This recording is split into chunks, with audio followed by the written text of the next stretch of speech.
we have anyone ready to fill the court? Do we have anyone ready? Mr. Versace is ready. Yes, Your Honor, we do have a couple of attorneys ready. Mr. Versace? All right, this is cause number CR 11-45, State versus Efren Stewart. Mr.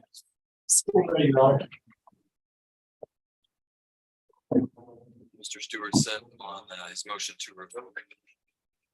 We need to set this for a contested hearing, Mr. Versace. No, Your Honor, I believe we could set this out for a plea. We're trying to get some matters taken care of, and we do have a plea agreement at this time. Okay. How long of a reset are you asking for? If we could get about at least a month, if possible. My schedule, I am out the last 2 weeks of May into the first week of June. June 13th? I believe I can do the 13th. All right, so you're telling me we do have a plea agreement. Yes, we do, Your Honor. All right, the court sets Mr. Stewart then to enter his plea before the court on June 13th.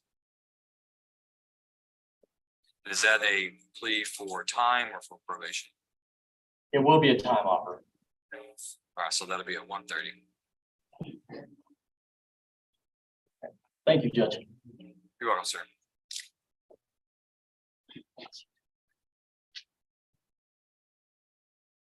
Right, Mr. White.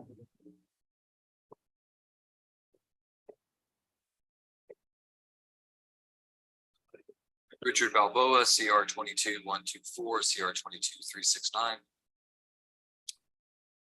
Show that Mr. Balboa is set for pre-trial on evading arrest or detention of the vehicle, and then arraignment on bail jumping. Your Honor, if the court will recall, I was retained on this case about 10 days ago.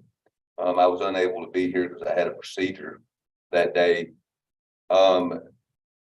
As far as we can proceed forward on the arraignment, I've had a chance to review the indictment. Mr. Balboa is the person named in the indictment, and we'll enter a plea of not guilty in the bail jumping case. Okay. Then, All right. Go ahead. and then as far as the other case goes, the DA's office is, I've talked with Ms. Melton, or my office has, and she's getting us the videos on this matter on the evading. All right. All right, court will enter Mr. Balboa's plea of not guilty into the record for bail jumping. Court will find these waive the formal requirements of arraignment. We'll set both cases to run concurrent on pretrial.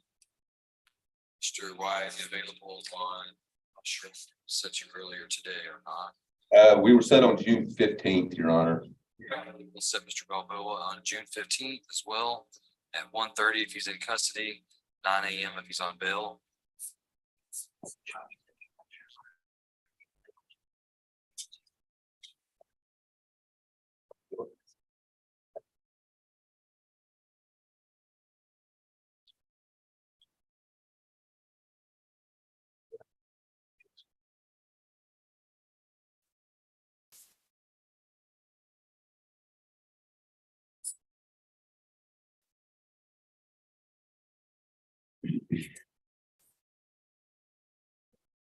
Mr. Lowe.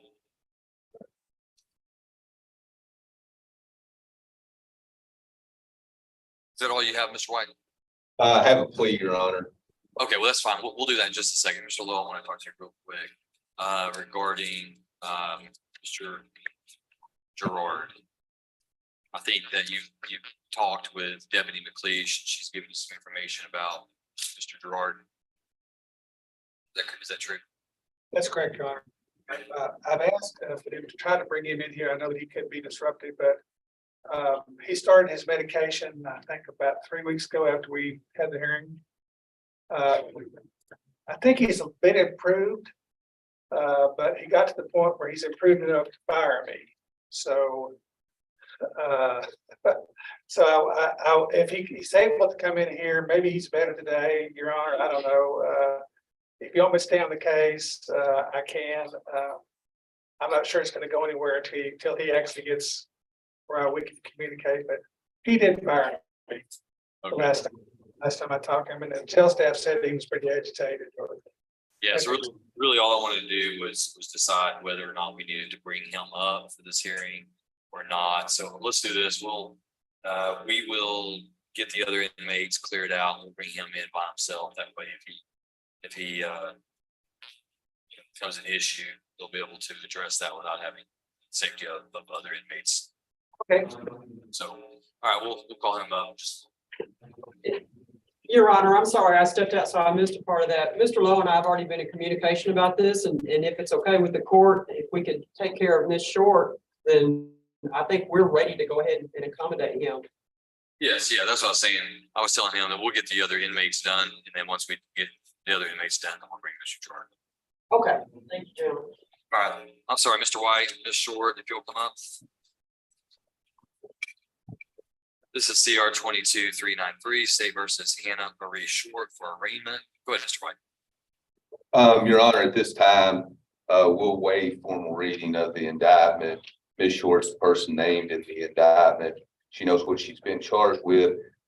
Pursuant to an agreement, she's going to enter a plea of guilty at this time, and we're going to proceed forward. Okay, what are the terms of the plea?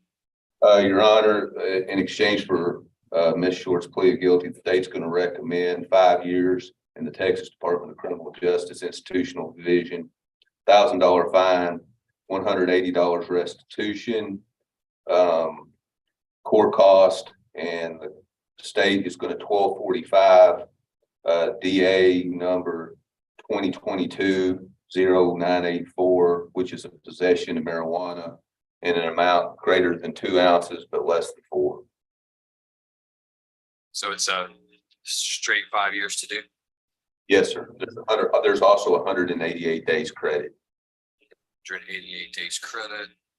Any reimbursements? There is a $105 reimbursement fee, Your Honor. Okay. All right, Ms. Short, if you will raise your right hand, I'm going to place you on oath.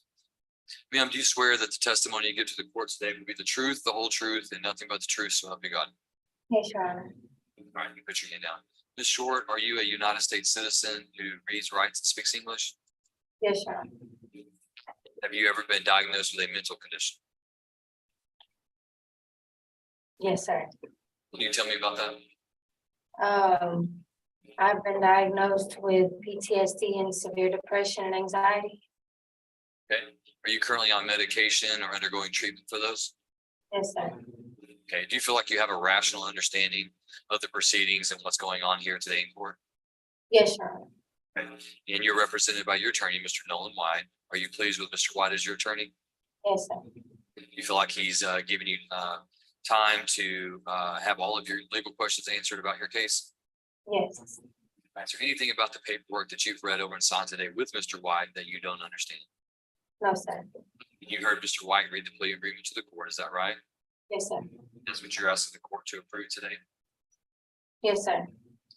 Ms. Short, I do have to admonish you that you are charged by indictment with a second-degree felony offense of manufacture, delivery of a controlled substance, penalty group 1, greater than or equal to 1 gram, but less than 4 grams. And it does have a range of punishment of not less than 2 years in prison or more than 20 years in prison.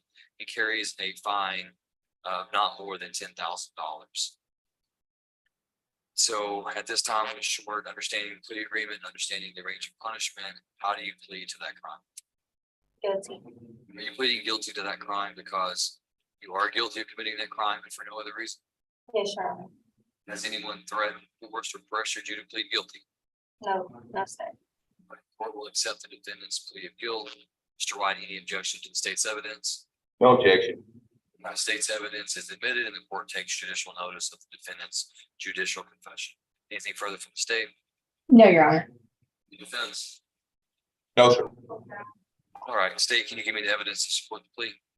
Yes, Your Honor. On August the 11th of last year, DPS made a stop on the car that Ms. Short was driving on I-20 for speeding.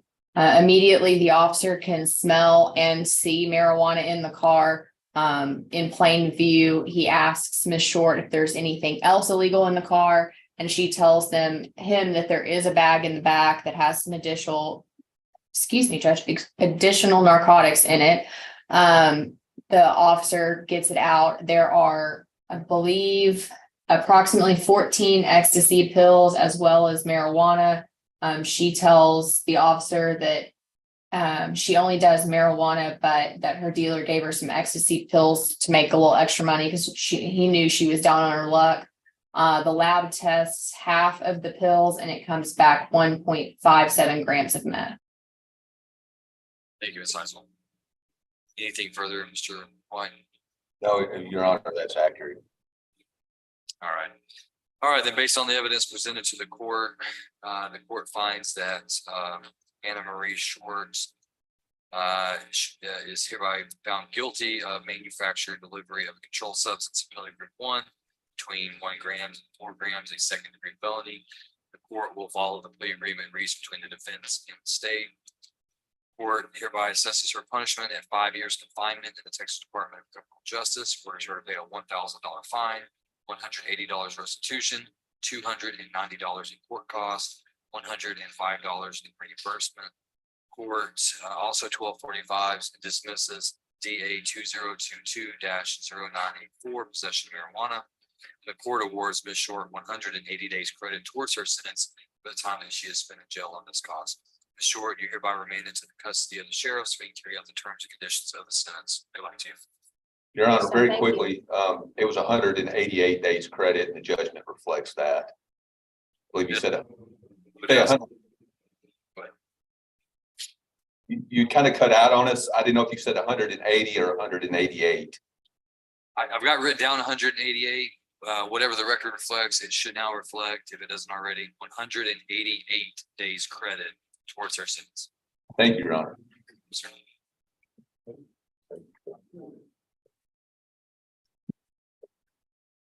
Thank you.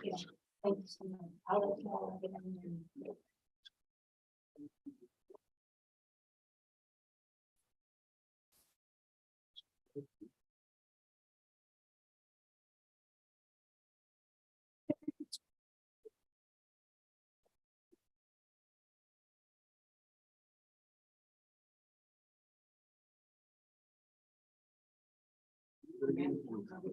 Okay.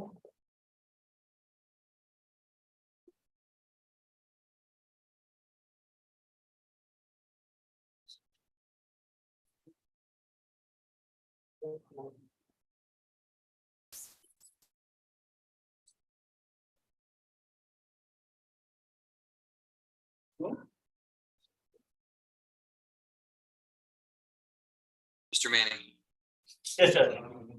I'm discussing with Ms. Taberham. But on Aaron Phil, Yes, Judge. so he's gonna be going to a VA facility. Correct, Judge. There's a VA residence, homeless shelter in Dallas that he is, as part of his conditions in Rains County, as well as his conditions here in Van Zandt County, been ordered to attend. And so the issue was that they were unable, we requested a courtesy transport from the sheriff's department. And they agreed to that. They're unable to do that until Thursday. We would like to go ahead and do the plea today. And as part of his conditions of probation, just like with safety, that he would remain in custody until such time as he is transported by the sheriff's office to the VA facility in Dallas. Okay, so you said it is a condition of his community supervision that he attends that facility. I'm sorry, Judge. Said that it is a condition of his community supervision that he attend the VA facility, that he reside in the VA facility. That's correct, Judge. He is homeless and has been so for quite some time. And so as part of this deal, as well as part of the deal he got in Rains County, he is getting assistance financially with being on probation, but he's also being required to go over there to reside at the VA facility. They're going to help him get back on his feet with job and classes and mental and physical evaluation. All right. So the sheriff's office has agreed to drive him to Dallas on Thursday. That's correct, Judge. He's just agreeing to remain in custody because I'm questioning the legality of us being able to hold him. Judge- Without some kind of order. I see safety is different because that's a state-run prison facility. VA is not state-run. Correct. Judge, So- go ahead. The reason we were wanting to proceed today is because he has to get over there by a certain time to be able to get into the program. They close at 3 o'clock in the afternoon, and he would be unable to do so if he were released from jail after pleading on Thursday afternoon. There would be no time for him to be able to get over there in time. And we actually ran into this problem last time that he was here. And he was released to go there, and he was unable to go there, and actually ended up kind of just wandering around town. And so both my client and the sheriff's office are in agreement that he is fine with waiting here until Thursday. Like I said, as a condition of his probation, if we want to make it more formalized, we can just say that he's to serve 2 days to do as a condition of probation, and his 2 days to do would be today and tomorrow. Whether we do that or he just waives on the record any objection being illegally confined.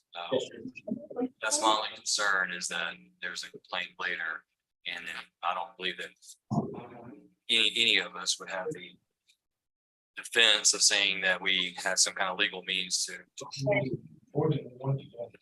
Like I said, I'm not certain on this. I just question it. So I'm fine with the arrangement that you set up, and if the sheriff's office is willing to drive to Dallas, they don't have to help him, that's fine. I'm fine with that as well.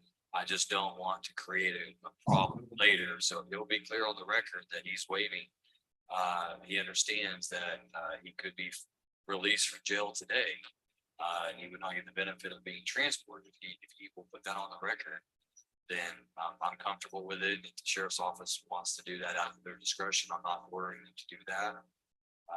They're doing that of their own free will. Correct, Judge. Okay, all right.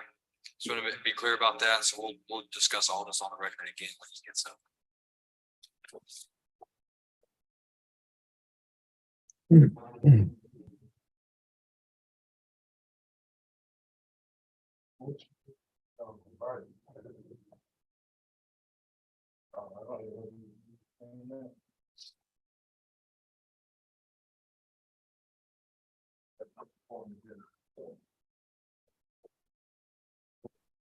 We'll give Mr. Lowe a few minutes if he needs to talk to his client. Okay. I think we're ready, Your Honor. Give me just a few minutes though. Yes, sir.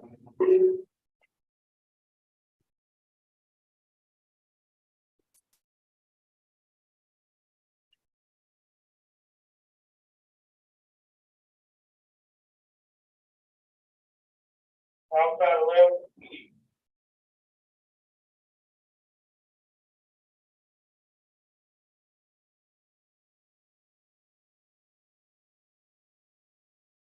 It's about 11 at 10:01.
Deputy McLeish operating with Mr. Lowe is, but no rush if he needs time. He has it.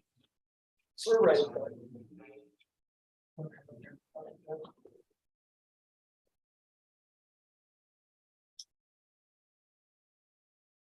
All right, this is cause number CR 22-67, State versus Robert Gerard. Mr. Gerard, how are you today, sir? I'm not too happy, sir. I've had a lot of legal things done to me in the way of this court today, just from the day backwards until the last time I saw you. Pre-trial motions, God ran so many pre-trial motions over me without me being in court, that it's illegal.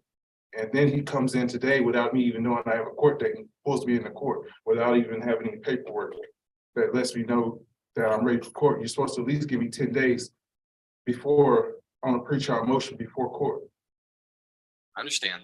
And so, Mr. Gerard, Mr. Lowe is an attorney, and he's been appointed by this court to help you, to represent you. And so the court has been in consultation with Mr. Lowe regarding settings. And so Mr. Lowe has had advance notice of this so that he can represent you on these matters. Not with me, though. He hasn't been in contact with me. Okay, we'll talk about that. Mr. Lowe, any announcements for the court? I know we're just here today on a status, and I had my coordinator, Ms. Abraham, check Mr. Gerard's status for the wait list, and he was number 930 as of April 13th. And so any other information that the court needs to be aware of in this status? So, Your Honor, we met last week. I think that Mr. Gerard he's on medication. I know he's on medication. It was forcibly administered to him. And I think he's doing better, but I don't think we're there yet. And I don't think he's really happy with me. But there's really nothing that No, you're doing your job. there's really nothing that I can proceed with until we have a resolution of this competency issue, Your Honor. I think he has defenses to the case as it's filed, based on the discovery I've looked at, but I would certainly not go to trial until I I would be confident that he could assist me in his defense, and he's not there yet. But, so he did tell me that I was fired last time I was talking to him, but I don't know if he recalls that. I don't remember that. He doesn't remember that, but, I'm certainly willing to stay with the case until he says, so you say, or he says that he doesn't, that I don't need to be his lawyer. So can I ask how y'all understand competency works? Because when you're incompetent, you're supposed to go through pretrial motions. You're supposed to halt all motions. And y'all ran 3 over me since my incompetence stand trial. Y'all had 3 court dates since then. And what are those pretrial motions that you're referencing? Y'all came and told me that I was supposed to come to court, and then y'all came and told me not to come to court. That's illegal twice because I was not supposed to have a competency trial while I was incompetent. And then y'all didn't let me come to trial, which is that according to pretrial is illegal. I'm supposed to be at every pretrial motion. So Mr. Gerard, so let me intervene. So, Mr. Gerard, the only hearings that we've had since your finding of incompetency have been about your incompetency. It's been about medications. It's been about making sure that the law has been met with regards to forced medications, whether you're going to take them, whether you're not. You're meeting with the doctors who evaluate it. There's been no legal motions, no hearings held on any legal motions between the court, the state, the court, and the defense at all. So the only hearings that we've had in the times that you haven't been in court have been at times when you have been at all times incompetent and then either physically able to come to court, willing to come to court, or not willing to come to court. Some of these things you may not remember. I don't know. So I want to assure you that there's been no legal motions discussed, argued, had outside of your presence. Okay, everything that has been discussed has been about your mental health, your potential hospitalization, and your medications that have been prescribed. Okay, so what else that you have that's concerning? You gave me a new charge. I got a new charge for first degree aggravated assault on public servants. I never assaulted anybody. And it's not a first degree felony when I look it up. State, has Mr. Gerard been indicted for any new charges? No, Your Honor, he is not. I do believe he was arrested for a new charge, but we have not presented that to a grand jury. I don't believe at this time we intend to do so, given his status, until we see kind of how the other charges go. But I don't believe that we will be likely indicting him at this time, given his mental status. We do have it. We do have a lot of statute of limitations still pending, but at this time, we are not planning on presenting it in the immediate future. Thank you, Mr. Woodward. Mr. Gerard, you were going to say something? So I guess he's asking, is there a bond? Is there a bond showing on that unindicted? It's 90 days. It's 90. We're at 93 days now, and we have a 90-day. We're at 90-day indictment of that charge. Judge, I believe he is. There is a bond on. There was a bond set on that at $100,000, and Mr. Lowe and I can discuss. Mr. Lowe and I can discuss. I'm sure we can agree to something on that. The bond is at $1,500,000 is what they have showing on in here, and I don't know how it raised from 100,000 to $1,500,000. I think it's wrong. All right, well, let Mr. Lowe and Mr. Woodwhite talk about that after our hearing today. You're not indicted for that charge, and it's not before the court at this time.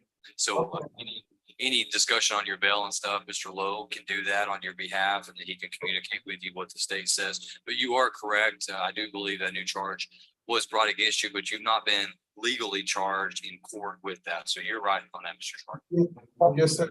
And I am at 100,000. It's not supposed to be at $1 million. It jumped from 100,000 to $1 million. It's supposed to be at 100,000, right? You know, I'm not sure. I haven't gone back and reviewed the record on that. I could look at that after court today, and if there's been a mistake, we'll certainly take care of it. But I believe that Mr. Lowe and Mr. Woodwhite will be able to work it out to where it's accurate. Okay. Okay. All right. So let me ask you this, Mr. Gerard. Tell me about your medication. I just sleep all day. Are you taking the medication, or are they having to force you to take it? They forced me to take it, but I've been waiting on a bed at the insane asylum is what they're saying. And so I'm waiting to go talk to a professional, because she's not a professional psychologist. And that's how the rules are stated to me for incompetency, and competency to stand trial. And so when I read that, I said, well, I want to do it right. So I wanted to go talk to a psychologist and then get it right. Sure. So what I want you to understand is that the medication that has been prescribed by a doctor. And the medication that they're telling us that you need to take is medication that we think will help you gain competency so that you can get to that hospital either A, quicker, or B, not at all. And then once you gain competency, then we can move forward on your charges so that we can get a resolution one way or the other, okay? So, I don't know if you heard this to start off, the judge told you that there's a waiting list, I think you said. No. What are you trying to? That's it for me, like.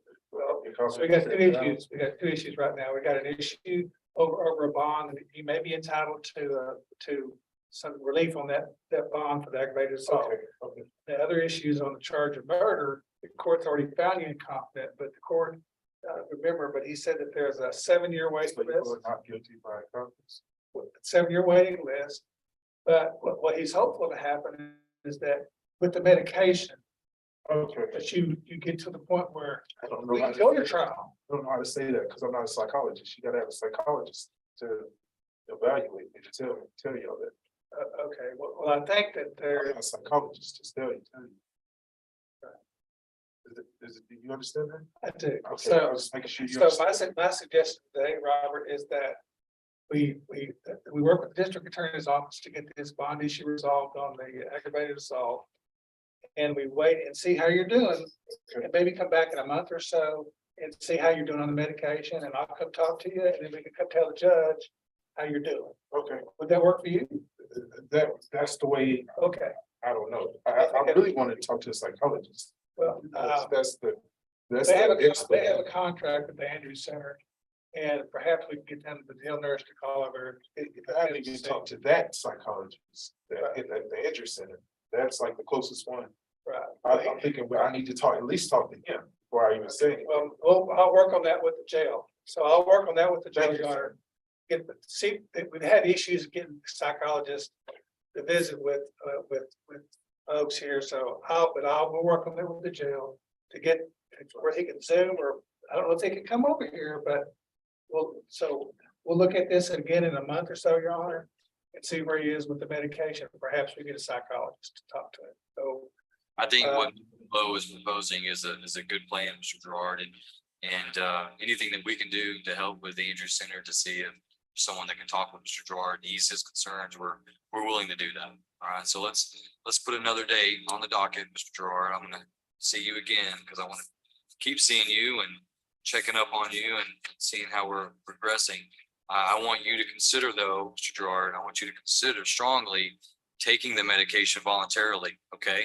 Because I believe this medication will help you to get you to the point to where you and Mr. Lowe can go to trial and you can urge these defenses that Mr. Lowe has talked about. But until we get there, we're just going to kind of be in the same situation. So I want you to consider doing that instead of having to make the jail staff hold you down and do it. We don't want to do that, okay? And these doctors believe that if you'll do that and cooperate with them, that it will get you to the point to where we no longer have to have that at all, okay? All right, so Mr. Lowe, if you got your calendar, let's set it. Let's set it again for about, I got June 27th. Are you available? That's a Tuesday.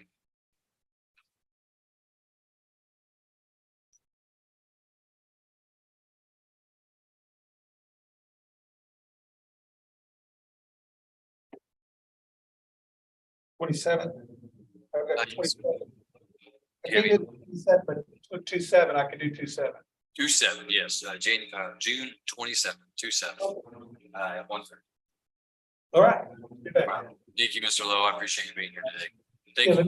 Thank you, Robert. We'll see you soon. Thanks, sir.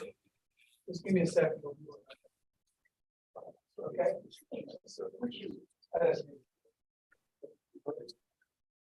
I didn't give it to you.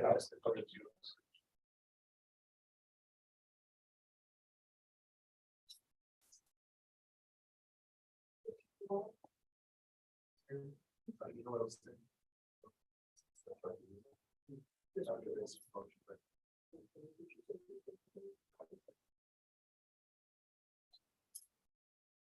You know what I'm saying? I understand.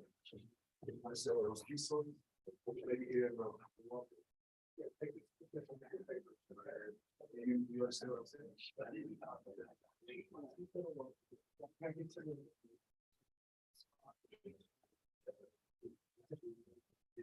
It's supposed to be a motion.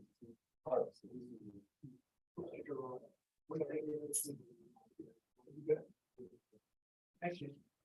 Thank you.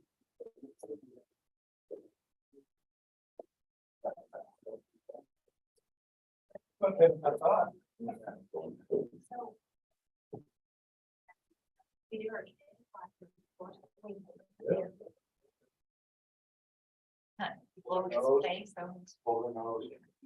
Guys, we're bringing Mr. Davis up. And after that, we're gonna get back on our regular roll if that's okay.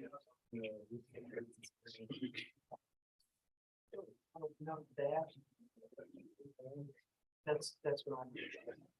Even better. Like that one, that one. Guys, I'm not sure that we're muted also. Yeah. Thanks. So, just.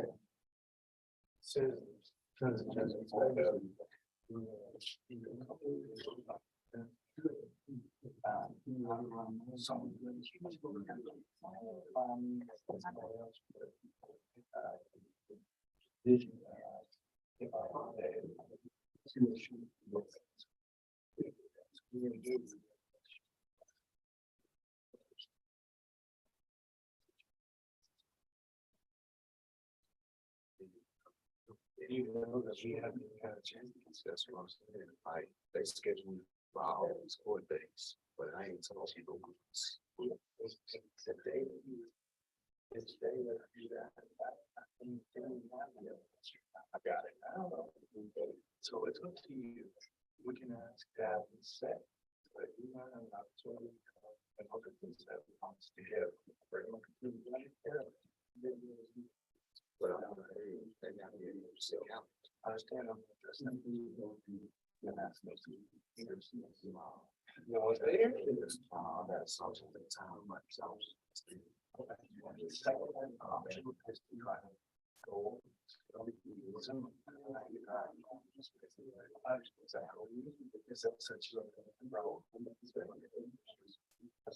Hey, Mr. Lowe.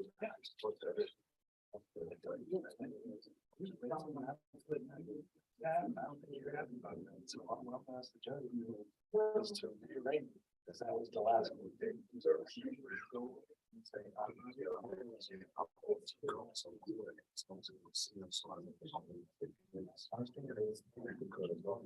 Okay.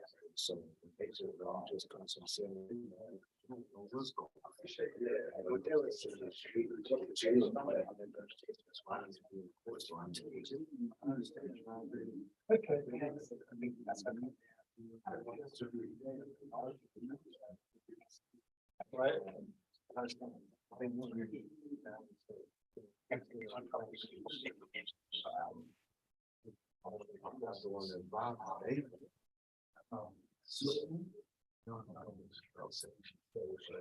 Something about it.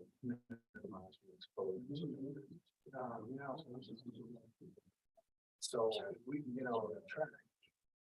Then we just don't know. All this good.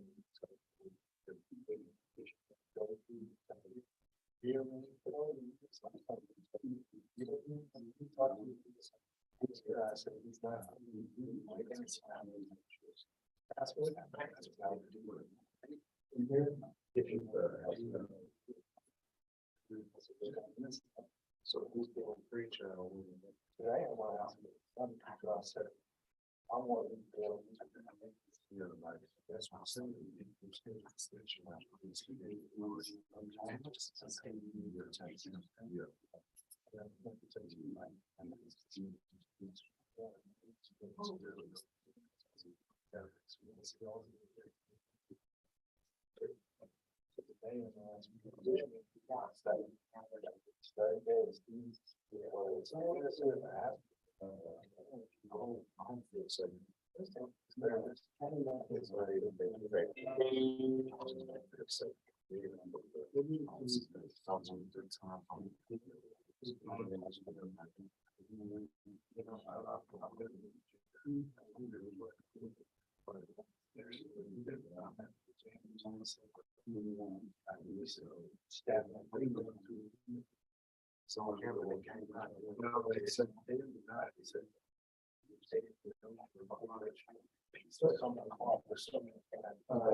Mr. Schmidt, you ready? Yes, sir.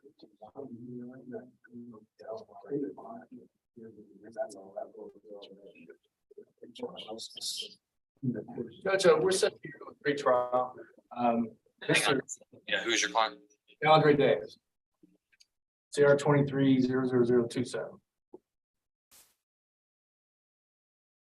All right, thank you, sir. Go ahead. Set for pretrial. I'm with you. Pretrial judge, there was, Mr. Davis had sent some correspondence to the court, which I've had an opportunity to review. I think I've addressed that with Mr. Davis here, today. Ultimately, what I would ask is the court to reset this for an additional pretrial hearing. I tried to pull Mr. Davis on Monday to review the discovery with him, but he was housed in Henderson County, so we're going to make something happen so that he has the opportunity to view videos and read the reports before we proceed. So from that perspective, I think we're good to go forward, except for that we would ask for an additional pretrial setting. The objection from the state. They would have no objection, Your Honor. All right, and the court will grant that request. The court sets Mr. Davis for an additional pretrial setting on June 27th. It'll be at 1:30. Unless Mr. Davis. Yes, sir.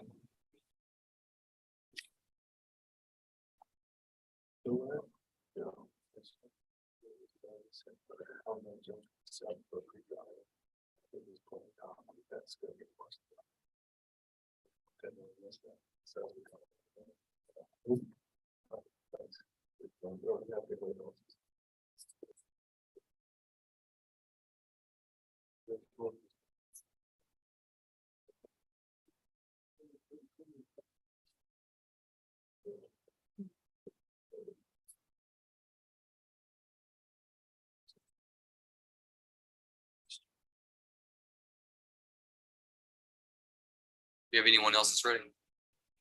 Not yet. Okay.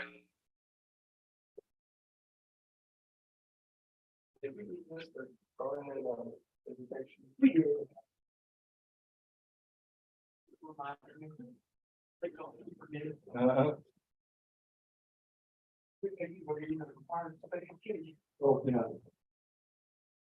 So that is Richard Schmidt. Richard, this is our new deputy. This is Fabio Martinez. Oh, I like it. You can bail it or you can go and just bail it?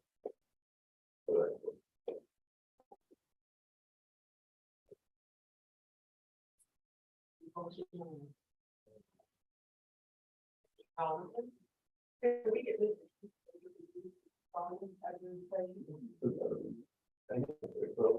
Hey, guys.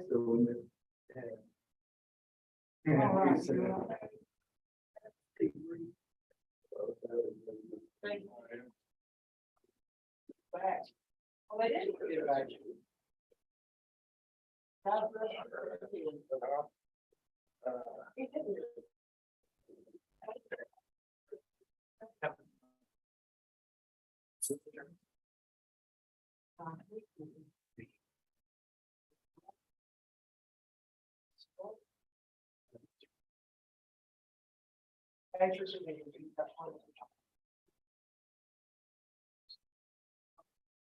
Thank you.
Ma'am, let me get you over here, please. Thank you.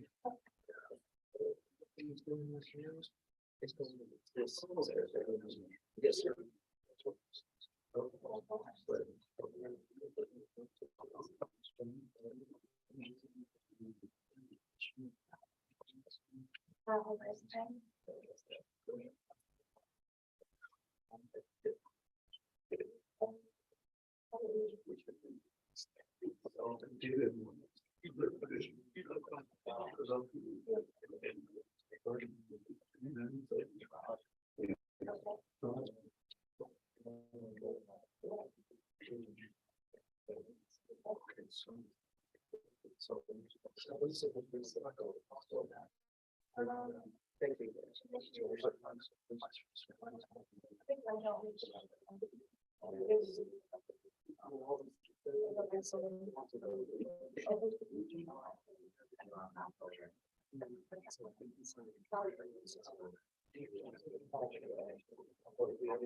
I wasn't ready.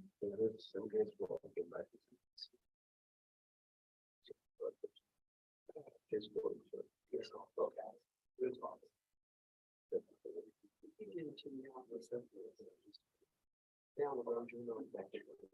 So,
Mr. Schmidt, who are you ready on? Get you You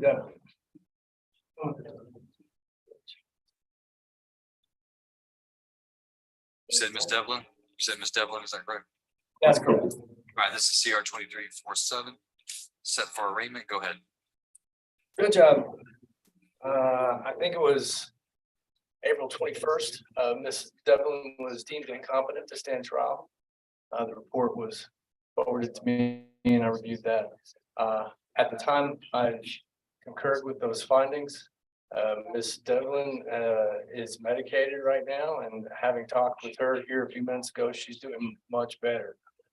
So I'm not prepared to go forward with an arraignment at this time. However, I am going to pull her on Monday and discuss with her case. And if it appears to me her mental health has improved to the point where we can have a cogent conversation, then I'm going to ask the court to have her reevaluated so we can move the criminal case forward. But she has made vast improvements in a short time. All right, then the court will reset Ms. Devlin then for competency status and possible arraignment on June 27th. If that gives you enough time. Yes, sir.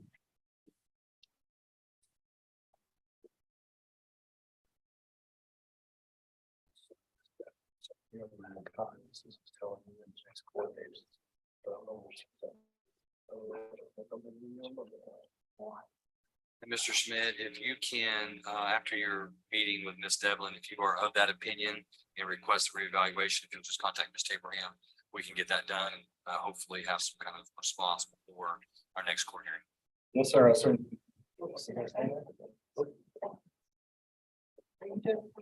Yes. Who'd you like next? Mr. Who is that? Cronin. Cronin. All right, this is cause number CR 22-322, State versus Joseph Paul Cronin. Judge, we were prepared to plead today, and I have the paperwork, and I was meeting with Mr. Cronin prior to the docket starting. Things came to my attention that made me very uncomfortable with proceeding to a plea at this point. Mr. Cronin was prepared to go forward, but I could not allow that under the circumstances. There are some things that I need to follow up with. I'd ask if the court would to set Mr. Cronin on the 30th docket. I'm not certain that it will be a plea or not. at this point, based on what I've learned.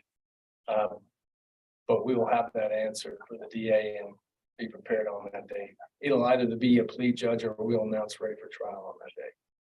Okay, court will set Mr. Cronin then on May 30th. What's the date?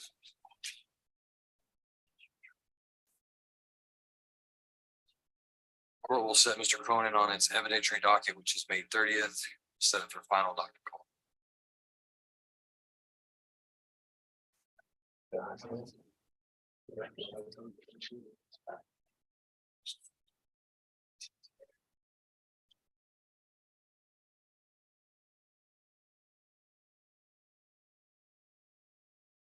Who'd you like next? Right, Carol. Mr. Carroll, if you'll come forward. This is cause number CR 21-208. That's correct, Judge. I believe we're on state's motion to adjudicate. Was recently appointed to represent. We've met this past Monday. Haven't had an opportunity to discuss with the state, but briefly on a resolution, and we'd ask that this be reset. All right, court will set Mr. Carroll on the contested docket on May 30th.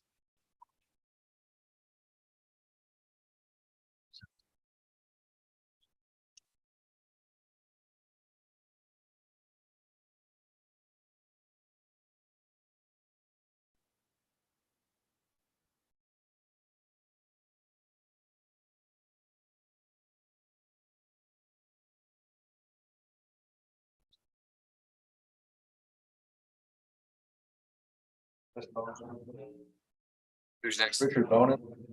Richard Raymond Bonin, CR 22353. We're set for a docket call, Judge. I'm gonna ask for an additional docket call. I was discussing Mr. Bowen's case with Mr. Woodwine I believe it was the end of last week. I'm not sure if we're making progress, but I think we will. There's some things that I'm trying to look into to provide to Mr. Woodwine, so hopefully resolve the case. And the court would indulge us in additional docket call. I appreciate it. Yeah, also just for the court's information, we are reaching out to our victim.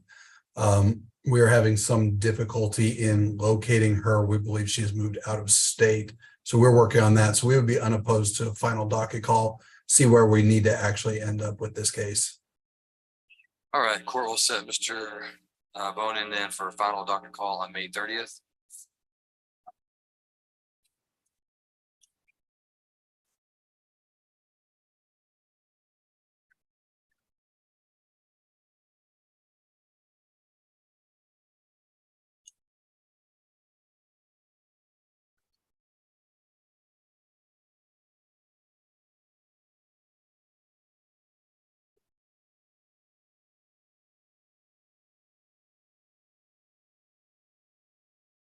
Next, Mr.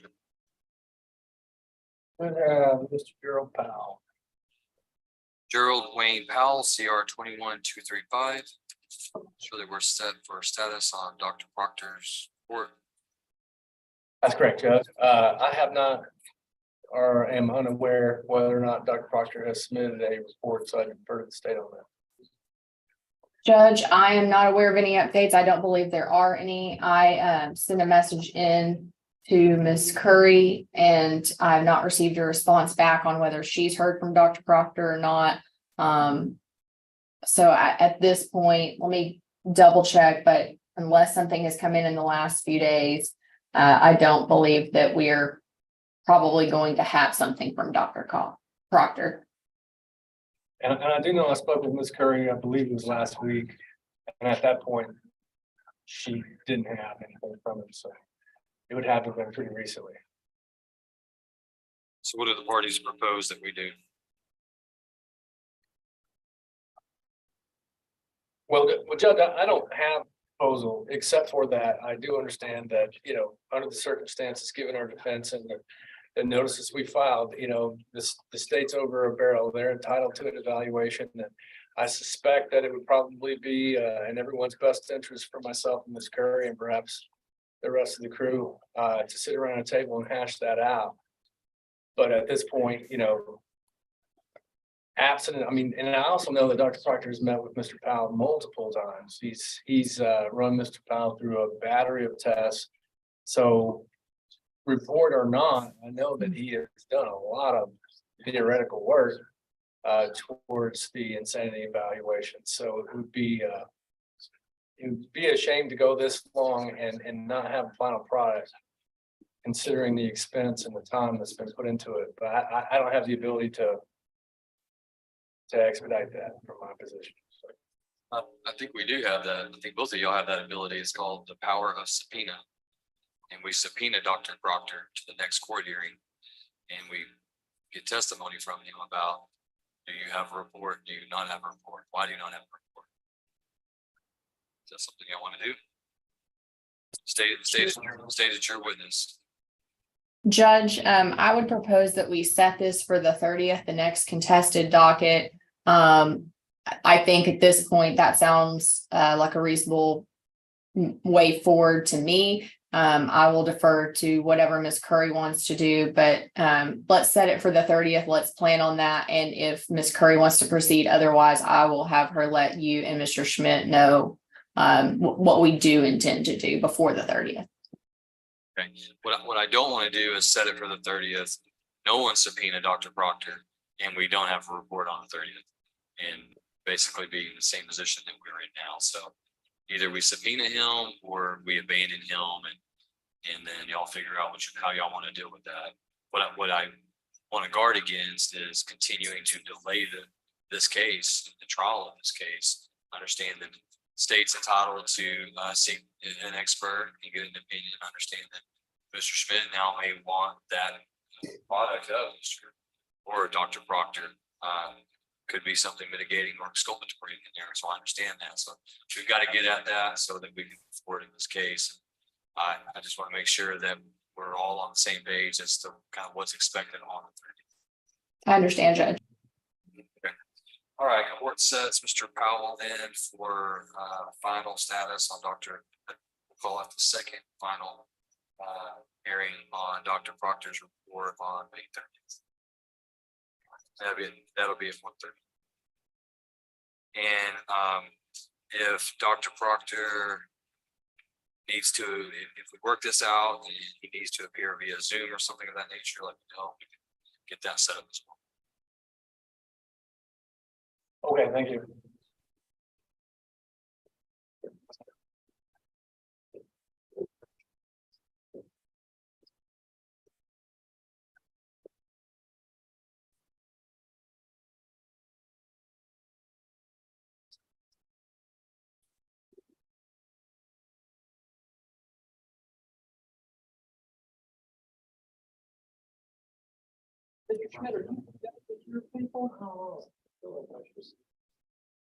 Your Honor, I'm sorry, we're having to do a double check of our list and see who's what and who's left and who's where. Who has been on first for a very long time, but I'll let you check your list. So I didn't check who off, so I need to. Who's on first?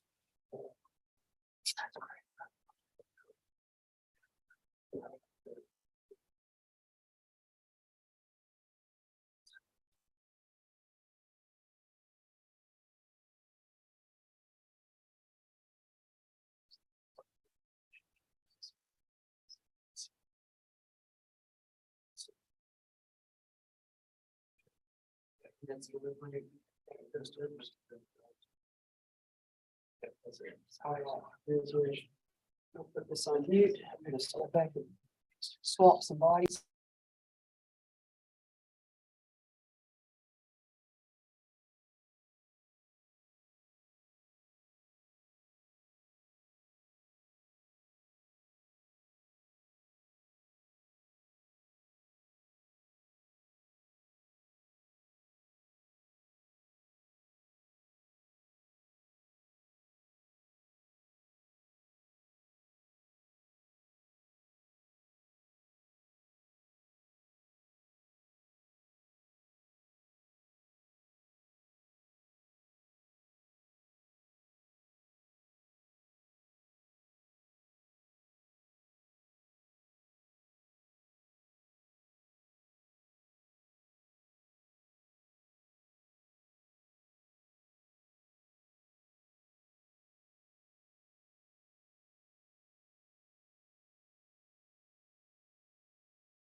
Mr. Manning, you ready?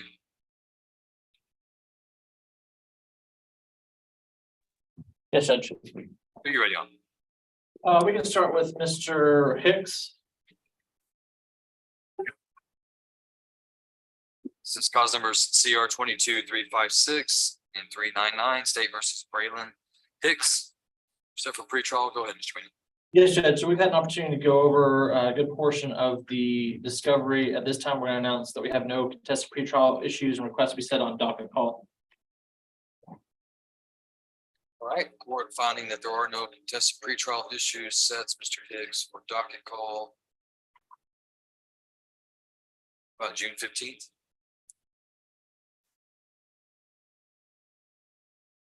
Judge, I believe that will work. Let me double check. I just had a trial move.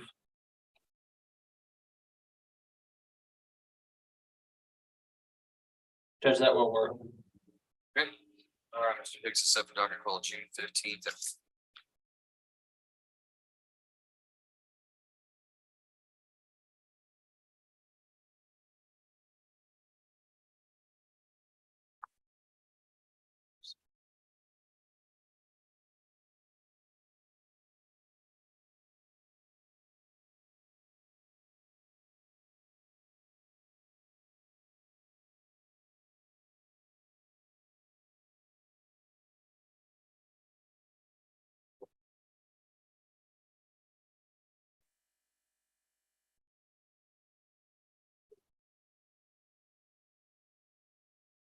All right, who do you have now, Mr. Next, ready on Mr. Cody Wellborn. Cody Lee Wellborn, CR 22-32-33, set for pretrial. Go ahead, Mr. Manning. Judge, unfortunately, I have not been able to have an opportunity to go over all the discovery or any of the discovery with Mr. Wellborn at this point in time. I've talked with him and he'd like to go over that. So I would request to have an opportunity to go over that with him this Friday and reset his case for pretrial. All right, court will set Mr. Wellborn for an additional pretrial hearing on June 15th. At 1:30.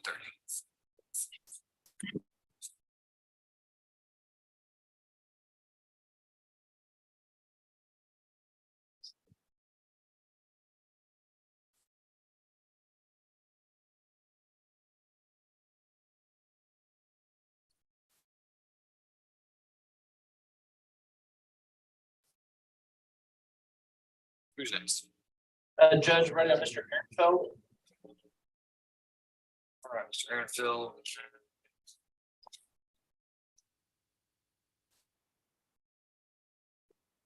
This is cause number CR 22-270, State versus Kevin Max Ehrenfeld. Mr. Ehrenfeld, if you will raise your right hand, I'm going to place you under oath. Sir, do you swear that the testimony you give to the court today will be the truth, the whole truth, and nothing but the truth? So help me God. Yes. All right, thank you. Lower your hand. Make sure you speak up loudly and clearly for me. Your name is Kevin Max Ehrenfeld, is that correct? Mr. Ehrenfeld, are you a United States citizen who reads, writes, and speaks English? Yes, sir. In this case, you're represented by your attorney, Mr. Jonathan Manning. Are you pleased with Mr. Manning's representation? Yes, sir. Do you feel like you've had enough time to talk to him about your case and that you've had all of your legal questions answered? Yes. Is there anything about the paperwork that you've read and signed today that you do not understand? Yes, sir. Mr. Manning, do you believe Mr. Ehrenfeld to be competent? Yes, Judge. All right, and have you also explained to him the advantages and disadvantages of a deferred adjudication plea? I have. Let's see, Mr. Ehrenfeld, you were originally charged with aggravated assault against a public servant, a first-degree felony. However, it appears today that the state's recommendation in your plea agreement is that that charge be changed to that of obstructing a highway.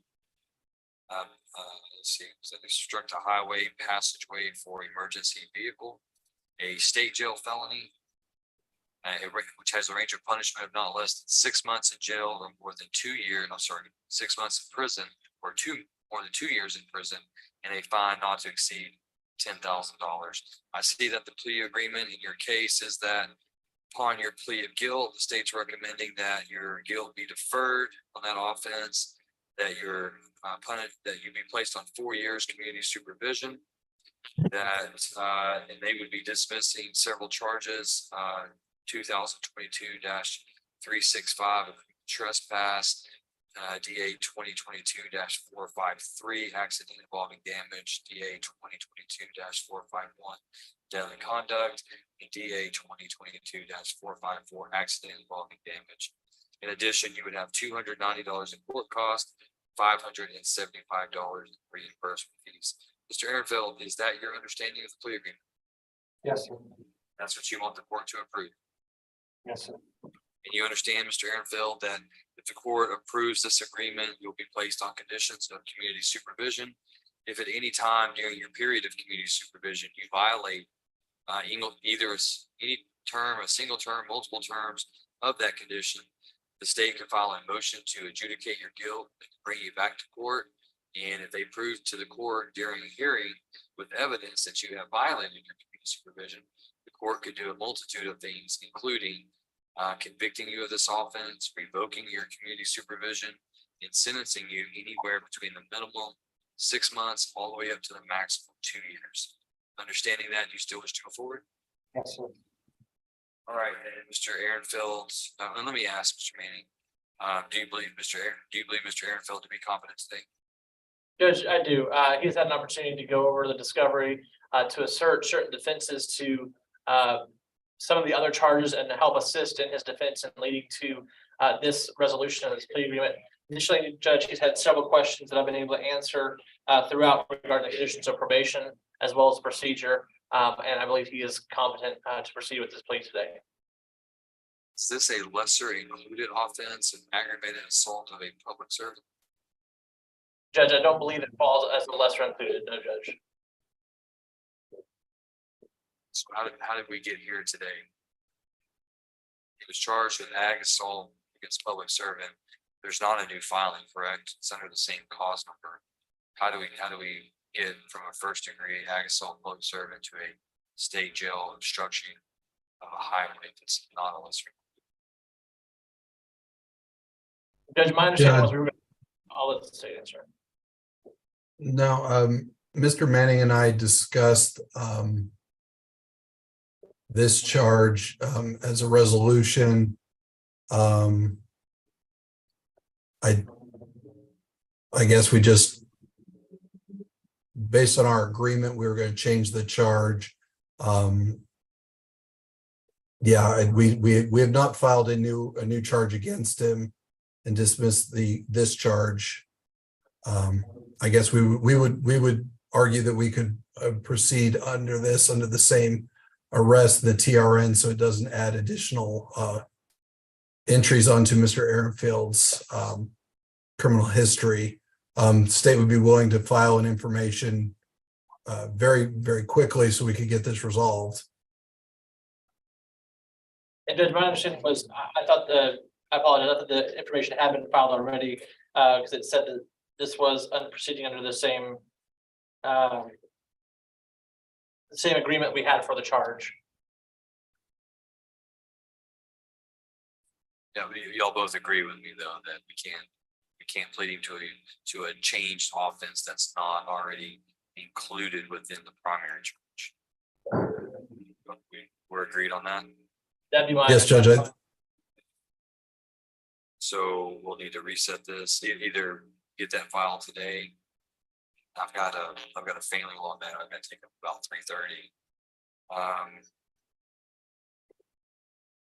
Judge, I can get it filed in just in a minute. Hopefully that would give the clerks enough time to do that if Mr. Manning's willing to remain around so we can get this resolved. Because of the time issues that we discussed earlier, I don't mind waiting for the state, and we would waive obviously on the information. Yeah, if we can get that done, that I think that'd be in the best interest of my client. So we'll need to change all the plea papers to the new number. So we'll need a new. We'll do step. that. We need to sign and swear the new step. All right, Mr. Ehrenfeld, we're gonna call your case back up here shortly, okay? Yes, sir.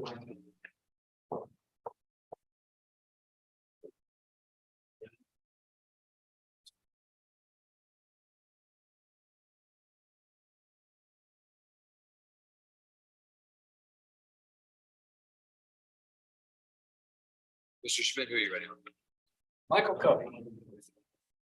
Michael Shane Covey, CR 2154. Motion to revoke.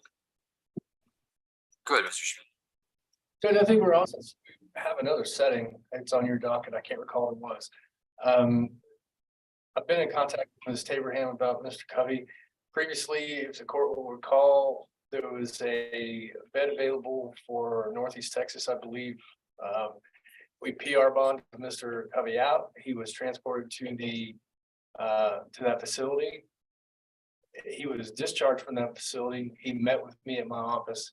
And then when I spoke with Ms. Taberham, she had told me that Terrell State had requested that he be benched back here. So we were confused as to how he went from Northeast Texas on a PR bond civil commit to being benched by Terrell State. He's signed a release so that the court can obtain the records from that facility. But ultimately, it's my opinion until I get further information that Mr. Covey should still be on a PR bond. And one of the things that he was in the process of doing, number one, he went to Terrell State on his own accord because of the medications he was released with were insufficient. And he was aware of that. So he was taking proactive steps towards getting that tended to, but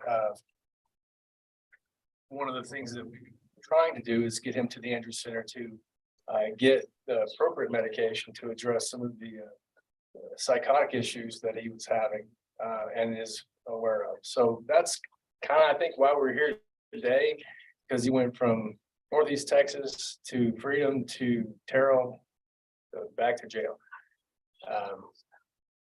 And the MTR is still set for a later date.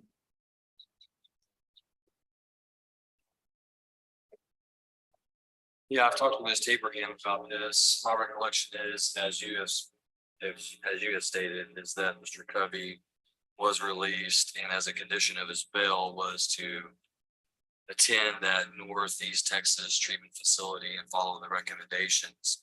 I think the information that was communicated to us, whether rightly or wrongly, it was nevertheless communicated that he left that facility and then was placed into Terrell State Hospital. So at that time, it appeared to the court, it seemed to the court that he had violated the condition of his bail. Now, if I can get more information from Northeast Texas to show me that he did follow their recommendations, then obviously, yes, we can reinstate bail.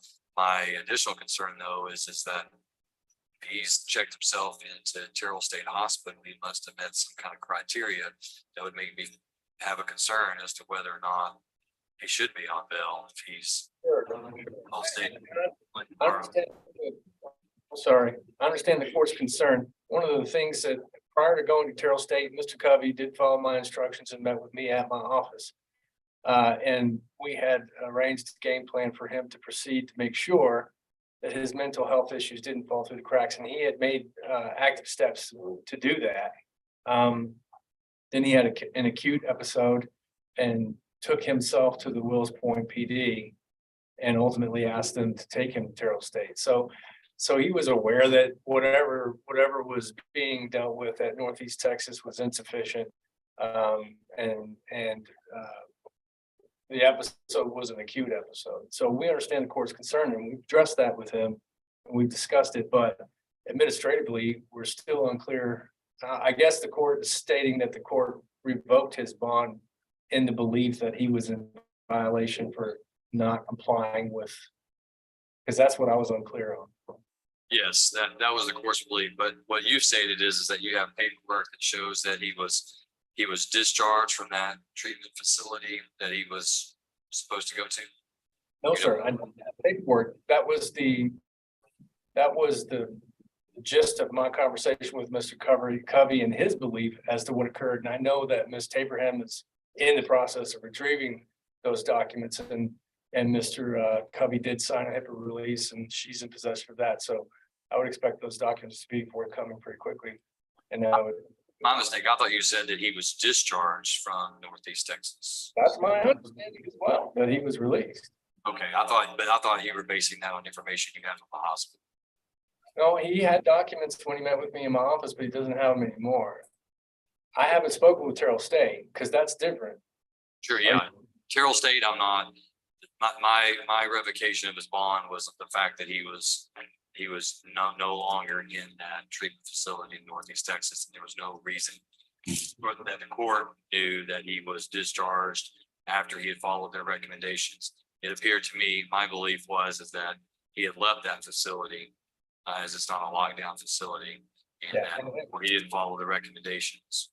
I don't think that's the case, Judge, and on a civil commit, you know, they rarely hold them longer than 48 hours. They'll stabilize with meds and boot them. I mean, that's pretty standard procedure. So when I saw him in my office, I was not surprised that he'd already been released. He did have medical paperwork with him at the time, and I didn't make copies of them, so I don't recall exactly what they said, but it's his understanding that he was discharged and with a certain amount of meds, and the Terrell State issue followed up. That was, like I explained, happened later, but so based on my understanding, unless there's something lost in the shuffle, he was participated, discharged, and then we were going to follow up with the Andrews Center to get the appropriate medications to keep him stable. So that's my understanding. Okay, then what I want to do is I want to wait on the records since Mr. Covey can't produce them. I want to wait on the records being produced by the Northeast Texas Treatment Facility, wherever he was. Once we can get our hands on that, and if that justifies Mr. Covey being out, and then where he's at now, then court will consider reinstating his personal bonding. Yes, sir. And also that from that perspective, from the mental health perspective, there's a few other things that I would need to follow up on prior to proceeding on the motion to revoke. Either way, and I'll speak with the state about that, but I do believe we already have a setting for Mr. Covey. I don't know right off the top of my head when that is. Judge, I believe it's 5/25, according to the docket. And I'd ask that we pull it off that docket and put it on the 30th, if that would be okay. Let's do that, because I don't think that I'm going to be here on 5/25. Visiting judge here that week, so might be best not to deal with Mr. Covey that is on that date. So court will set Mr. Covey then for the 5:30 date. Motion to revoke. In the meantime, Mr. Schmidt, is he requesting to be evaluated by the Andrews Center? Yes, sir. Yes, sir. I believe that there are certain medications that he is lacking that he needs. We still have auditory and visual hallucinations that are causing him quite a bit of trouble. That's why we're in the situation we're in now. Do you know if he's currently a patient of the Andrews Center? All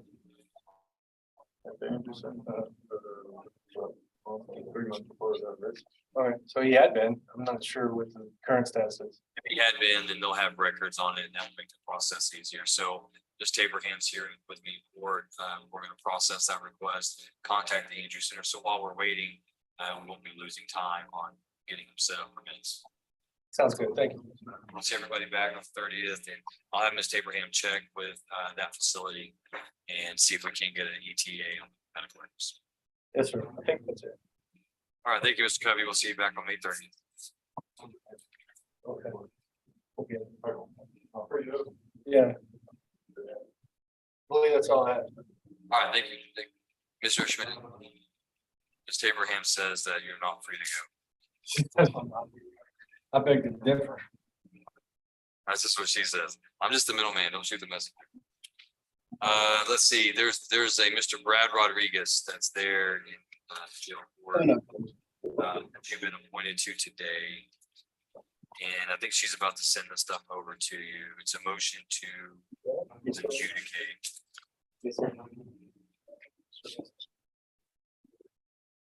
Do you want to talk to him first, or do you want me to just reset? Yeah, I'll talk to him. Brad Rodriguez.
Eucalyptus forest. Eucalyptus forest. That's where you go to get eucalyptus. Mr. Schmidt, you ready?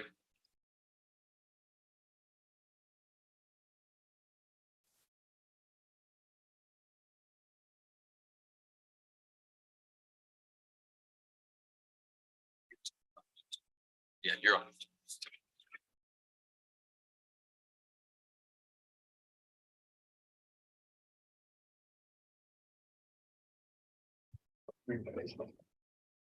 All right, there we go. All right, Mr. Rodriguez, the court has found you to be indigent upon your application for appointed counsel. Court has appointed the Honorable Richard Schmidt to represent you. Mr. Schmidt, you want me to set this on the contested docket for June 29th, Sure, June 29th works. or do you want it on May 30th? No, sir, I don't think so. I briefly went over the state's motion with Mr. Rodriguez, and I'm gonna be with him on Monday, and I think we're gonna require a little bit of time. All right, court sets Mr. Rodriguez, his motion to adjudicate for hearing on the contested docket, June 29th. If an agreement is reached, Mr. Schmidt, you know, of course, you can always contact the court. We can move it up for you. Yes, sir.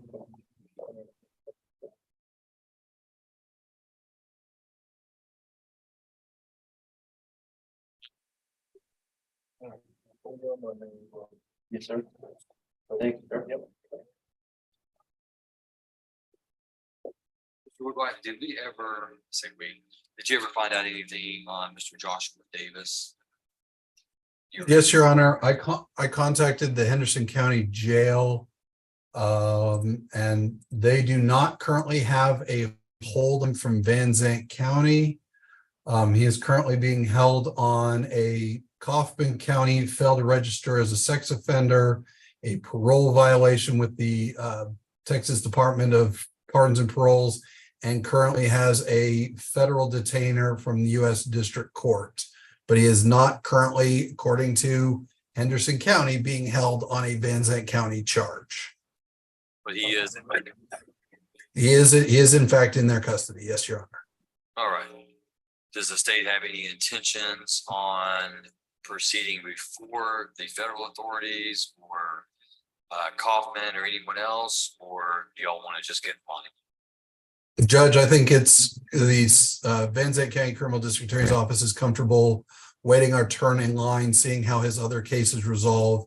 If we could set it for a status, maybe 60 days out, seeing where everything else looks like it's headed, and then we can make determinations whether we are going to continue prosecution here or dismiss our case because he is resolving his cases in those other jurisdictions.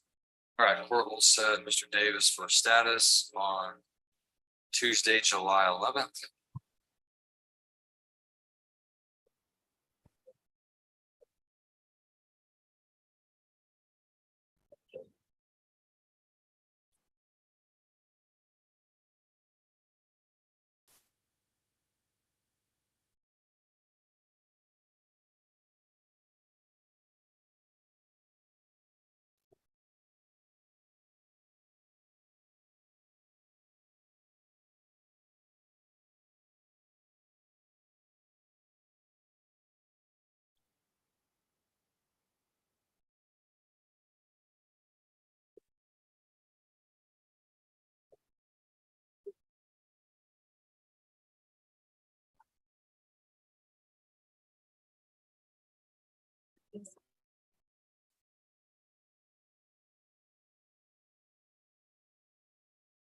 Hey,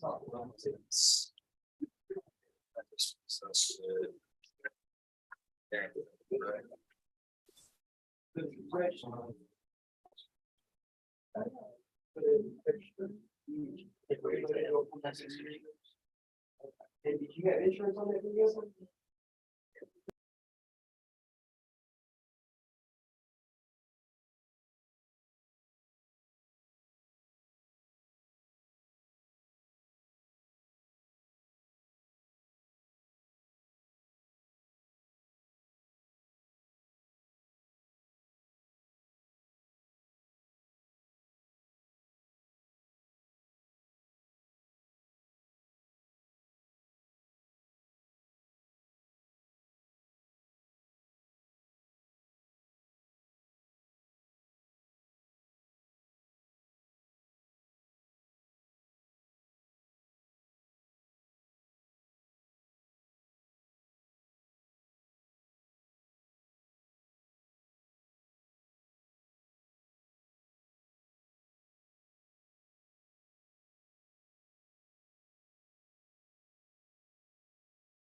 All right, Mr. Manning, did the new charging instrument get filed to get a cost number? Yes, Judge, we have CR 23-00106, and we have also executed a waiver of information. And we also waive the arraignment in that cause. All right, so waiver of indictment and waiver of arraignment. All right, so let the record reflect that we are back on the record CR 22-270. The court finds that Mr. Ehrenfeld has been charged now by information with a charge of a state jail felony obstructing a highway or passageway for emergency vehicle. Court finds that the defendant is waiving his right to indictment in that case, and you said you have executed a waiver in writing on that. Is that correct, Mr. Manning? That's correct, Judge. So, Mr. Ehrenfeld, I've already placed you under oath. I've already gone over the plea agreement. The only change that's being made in this case for your purposes is that the former charge of aggravated assault of a public servant, a first-degree felony, I assume is going to be dismissed with your plea in this case, or 1245, at least with your plea in this case. So the charge has been changed to a state jail felony obstruction of a highway or passageway for emergency vehicle. So Mr. Ehrenfeld, I can't recall, Mr. Manning, did I already have him plead guilty to that charge? No, Judge, last you had checked, we were discussing competency, and you had found him competent, and we're getting ready to proceed to pronunciation. Okay. All right. So Mr. Ehrenfeld, you are charged by information with the offense of obstructing highway or passageway, a state jail felony. A state jail felony has a range of punishment, minimum 6 months to a maximum 2 years in state jail prison, and a fine if imposed up to $10,000.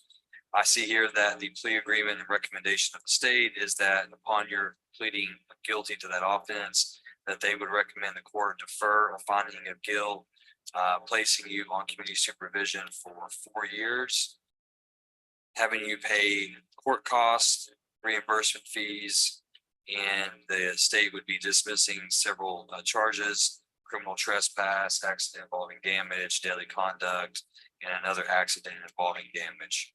Is that your understanding of the plea agreement, Mr. Ehrenfeld? Yes, sir. All right. And you have talked to Mr. Manning, and you are understanding today that you are waiving your right to an indictment in order to plead to this charge. Is that correct? Yes, sir. You understand that no person in Texas can be brought to trial on a felony offense without the case going to the grand jury. And the grand jury is that body of people who review the evidence as presented by the state, and they make a determination of whether there's enough evidence to go forward.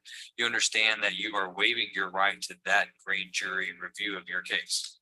Is that correct? And you are waiving that right to a jury. You're waiving that right of indictment and waiving your right to present your case to the grand jury, because this is what you want to do, and you're doing so intentionally, knowingly, and voluntarily. Is that correct? Yes, sir. All right. And Mr. Manning, just for record purposes, you do believe that Mr. Ehrenfeld is competent and that he's entering in his plea intentionally, knowingly, and voluntarily? Yes, Judge, he's still competent. Okay.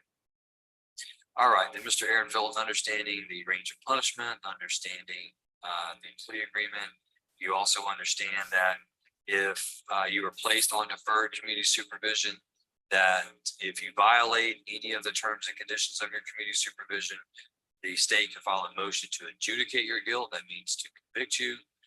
The court could hear their evidence, and if I find that you violate any of the terms of your community supervision, then the court could conduct a hearing and revoke your community supervision, adjudicate your guilt, and sentence you to prison anywhere between the minimum 6 months to the maximum 2 years. Is that correct? Yes, sir. You understand that? Yes, I do. All right, then how do you plead, Mr. Ehrenfeld, to obstructing a highway passageway for emergency vehicle? Guilty. Are you pleading guilty to that crime because you are guilty of committing that crime for no other reason? Yes, sir. All right, court will accept the defendant's plea of guilt. Mr. Manning, the state's evidence. I'm sorry, Judge, there's a lot of noise here. What was that? The objection to the state's evidence. No objection to states one. States one is admitted and the court takes judicial notice of the defendant's judicial confession. Anything further from the state? Judge, just for the record purposes, state will be e-filing as soon as this hearing's over. A motion to dismiss CR 22-00270 in conjunction with this plea. And with that, state would have nothing further when rest and close. Thank you, Mr. Woodwine. Anything further from the defense, Mr. Manning? Judge, as we were talking about off the record previously, Mr. Ehrenfeld is, as part of his conditions of probation here in Van Zandt County, as well as Rains County, he is going to be going to the Dallas VA for a program for homeless veterans. And he has been offered a ride from the sheriff's office.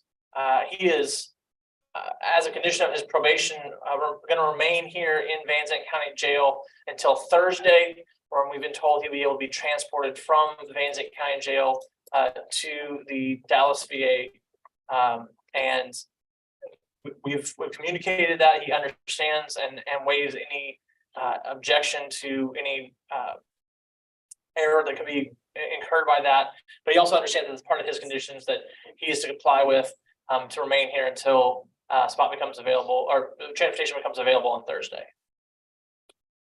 All right, so Mr. Ehrenfeld, you understand that you, after today, will be placed on community supervision, and that there may not be a legal ground in which we could hold you in our custody. And so today you would be waiving the right to be freed from custody in order to be transferred by the county, the Van Zandt County Sheriff's Department, to your VA placement. Is that correct? Yes, sir. That's what I need. So you're agreeing to remain in custody so that Van Zandt County can transport you so that you can comply with your conditions of community supervision. Is that correct? Yes, sir. Fill up. All right, then if there's nothing further, then the court's going to review the evidence.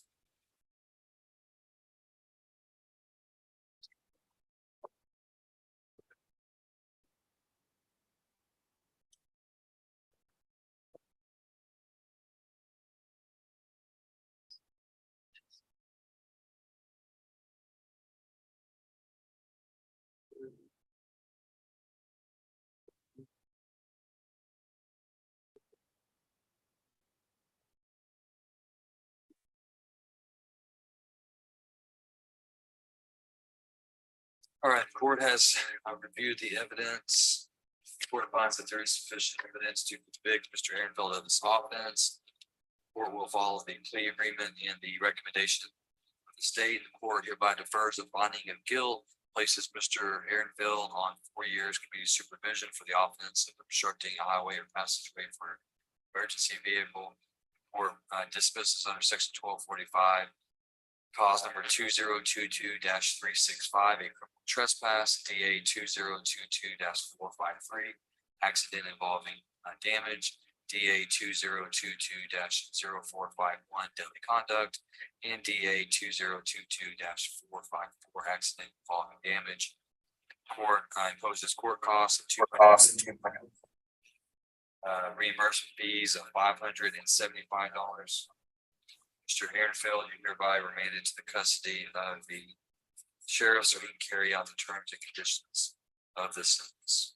I'm going to have you step over with the deputy to be fingerprinted, and I hope you do well in your placement with the VA program. Thank you, Your Honor.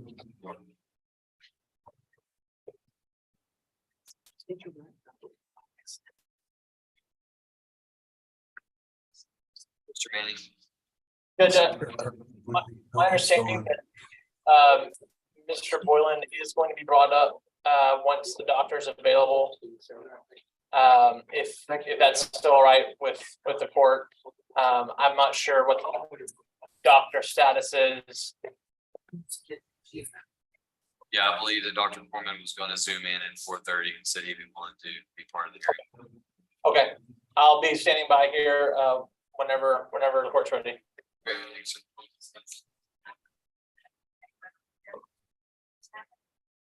Mr. Woodwine, Ms. Tabraham says she just emailed you the application for order to administer psychoactive medication.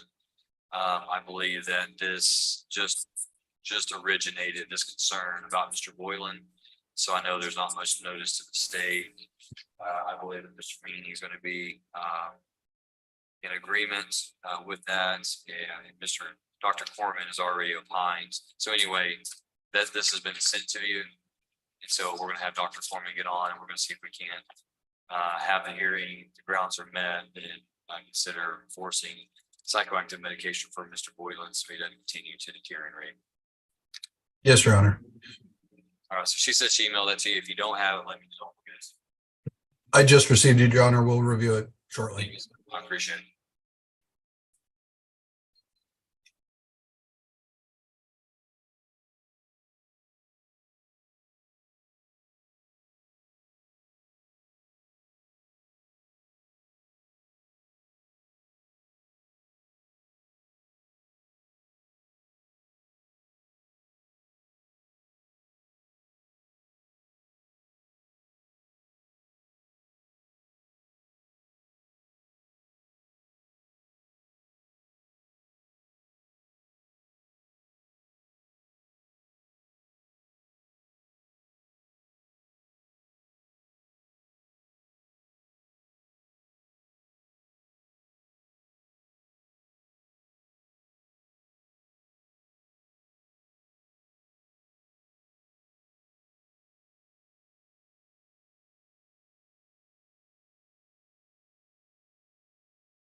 Good afternoon, Dr. Corman. How are you, sir?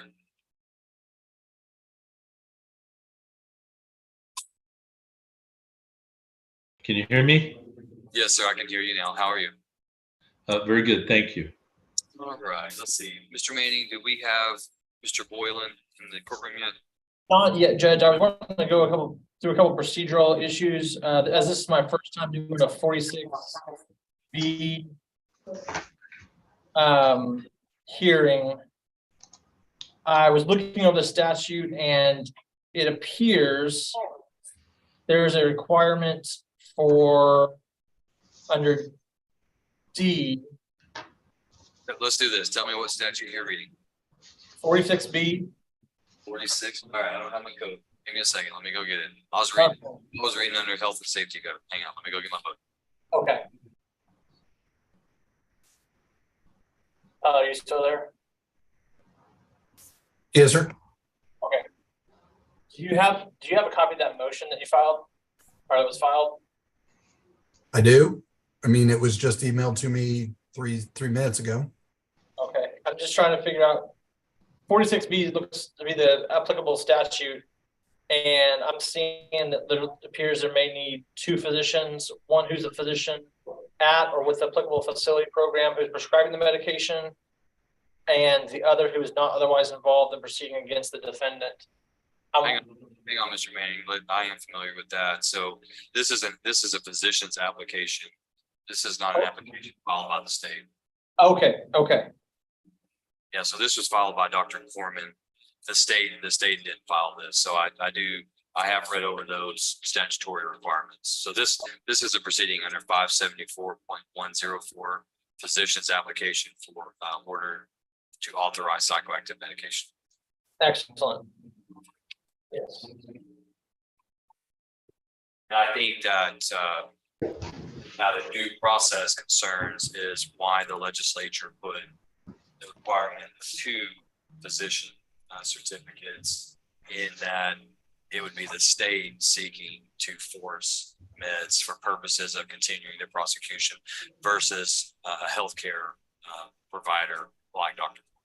I haven't read the legislative intent behind that, but that's what I believe through my research is the safeguard for the additional one. Well, and at this point, I haven't been served with a copy of the motion, so I was just kind of going off of my limited understanding of the code in regards to court order medication. Yeah, do you want to take a moment? I can zip you a copy of this statute that goes over. Copy of the motion just so I can track with procedurally where we're going. So you don't have Dr. Corman's application? I do not. Okay, sure. All right, give me just a minute and I'll have Ms. Abraham send that over along with a copy of chapter 574. Thank you, Judge. All right, so Dr. Corman, if you want to hang tight, I appreciate it. You can turn Sure. off if you want to, whatever you want to do. It'll take just a minute and then we'll proceed. I'll be right here. Appreciate you sticking around late today. No problem.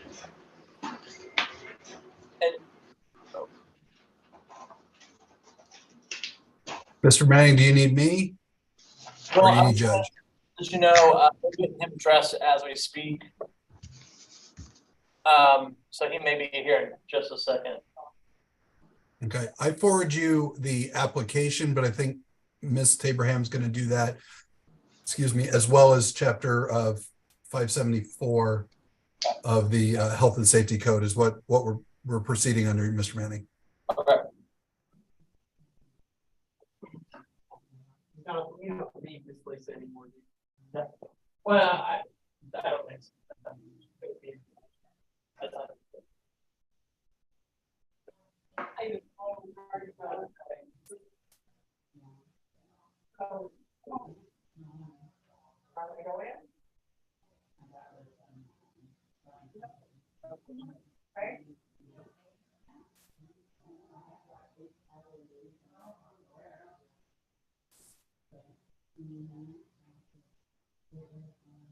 Guys, I think he's looking up some stuff right now. If y'all would like to sit down, whatever y'all preference is, but.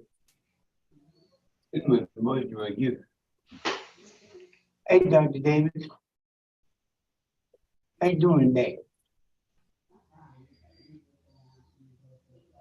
Because you've been nursing home. How'd you get all wet today? Took a shower. You took a shower? That's a lot of water. I'm not thinking I got here for take all medication. My blood pressure is 60 over 60. Is the rest of your cell wet too? This is where the shower was. Just the shower? Because I forgot how I was getting sick. They're poisonous with the food and stuff. It's out of date. And I caught it when I first came in. And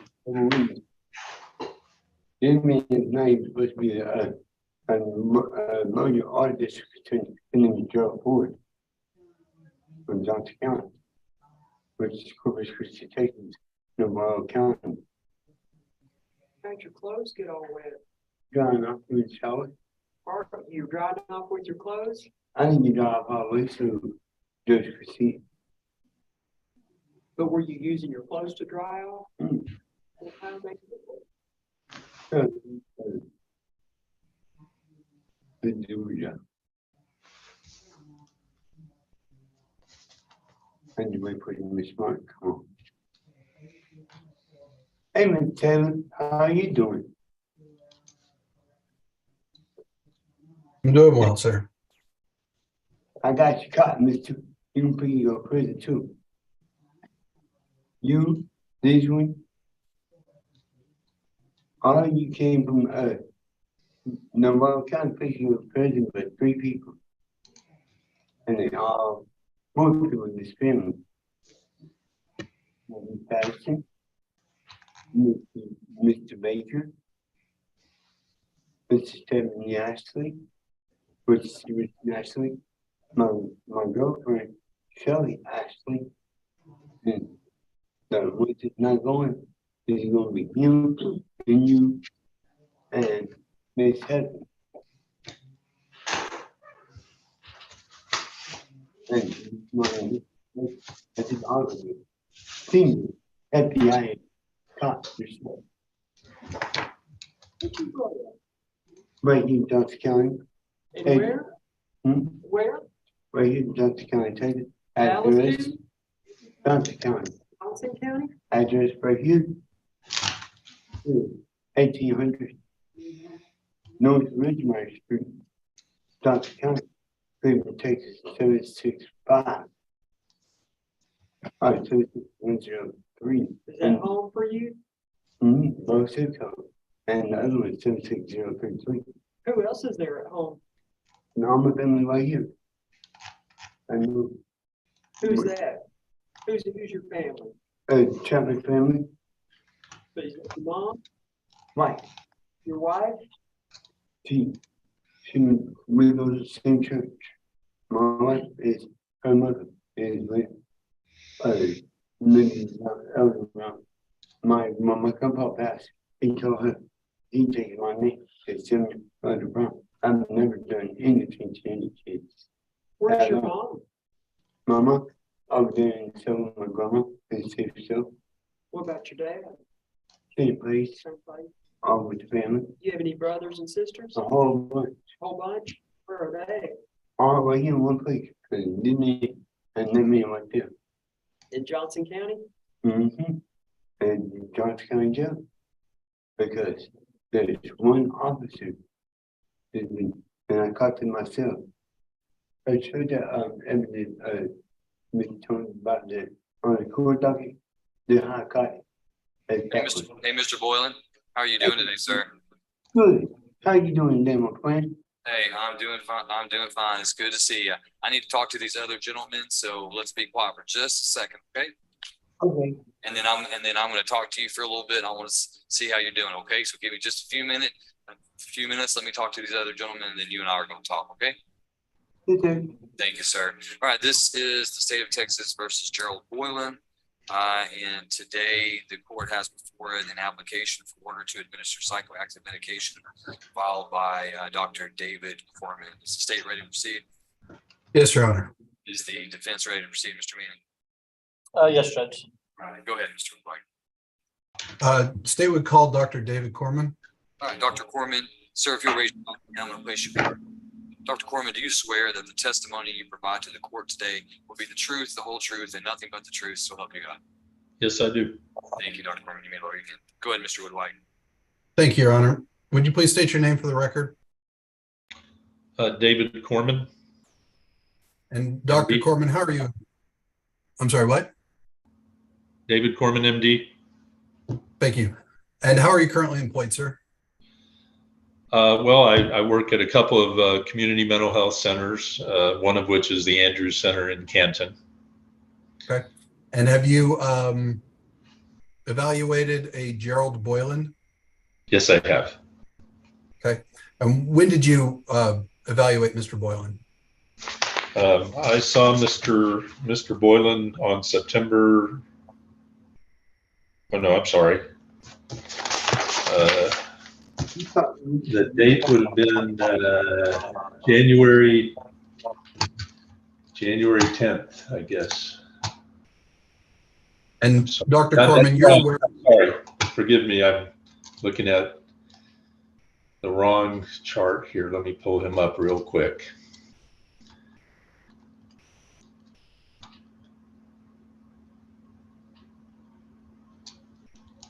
It was April 11, 2023.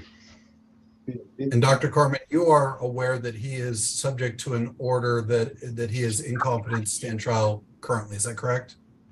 Yes. And based on your evaluation, what has he been diagnosed with? Bipolar disorder. And he is he's been found incompetent, and you have on that date, I believe April 11th, you filed an application to prescribe medication. Yes. Is that correct? Yes. And what would those medications be? Well, he had previously been on antidepressant, psychotic, and mood stabilizing medicines, and I applied to reinstate the prior regimen of those three medicines. And in what method would those be administered to Mr. Boylan? Well, they would be administered by mouth, but under the court order, if he refused them, they might be administered intramuscularly by injection. Those the current are those the customary methods of administering those medications? Yes.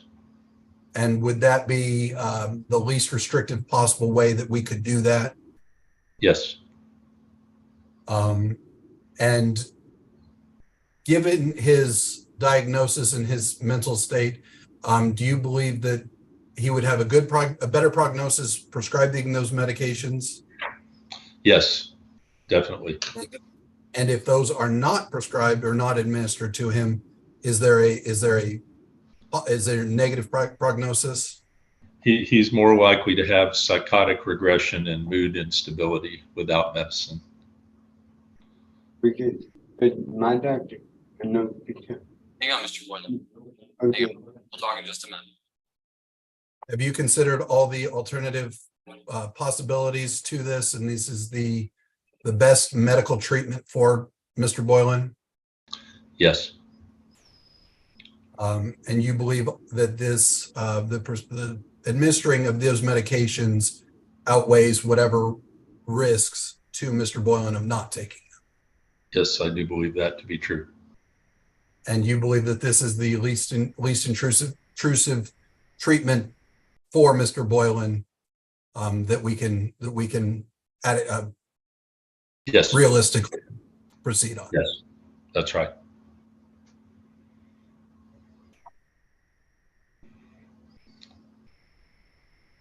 Judge, state would pass the witness. Mr. Manning. Just briefly, Judge. Doctor, you talked about that it would be in his best interest to receive this medication because of the risk of regression. What risk would he be facing if he continued to not take the medication as prescribed? Well, he'll continue to have impaired judgment and impaired reality contact and instability of mood, all of those symptoms would persist. And could that place him or members of the jail staff at danger for physical harm? I did not check the box that says that he would present a danger to self or others, but I did check the box that say he lacks capacity to make a decision regarding administering medicine in his own best interest. Okay. And was that based on your own evaluation, or was that in conjunction with the evaluation previously done as part of his competency evaluation? No, that's based on my own evaluation. Okay. I pass away, Mr. Judge. Mr. Woodward. We have nothing further, Your Honor. All right, Mr. Manning, do you want to call Mr. Boylan at all regarding his expressed preferences regarding treatment? Any religious beliefs, anything of that nature? If I may just have a moment to speak to my client. Yes. No, sir. He does not wish to be called. Okay, I understand.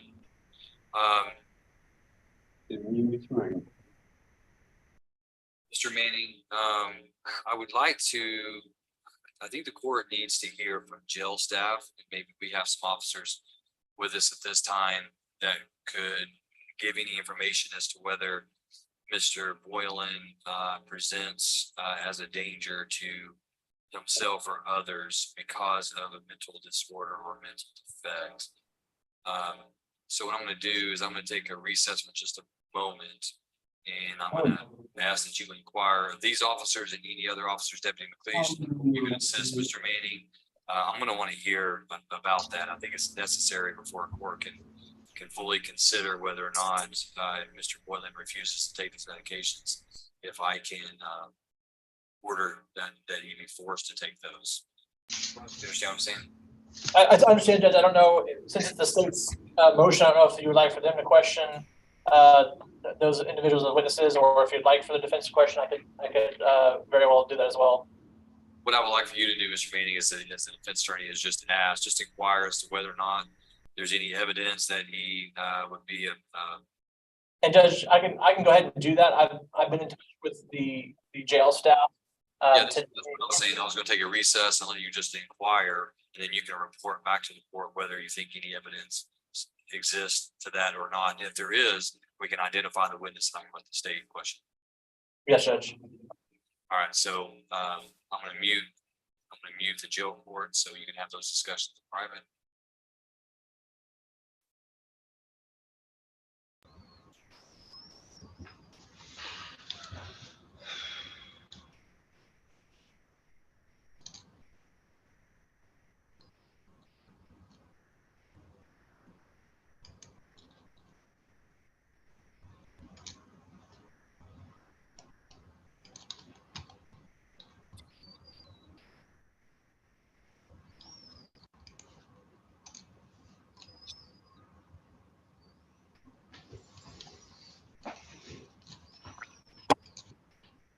Do you need more time, Mr. Manning?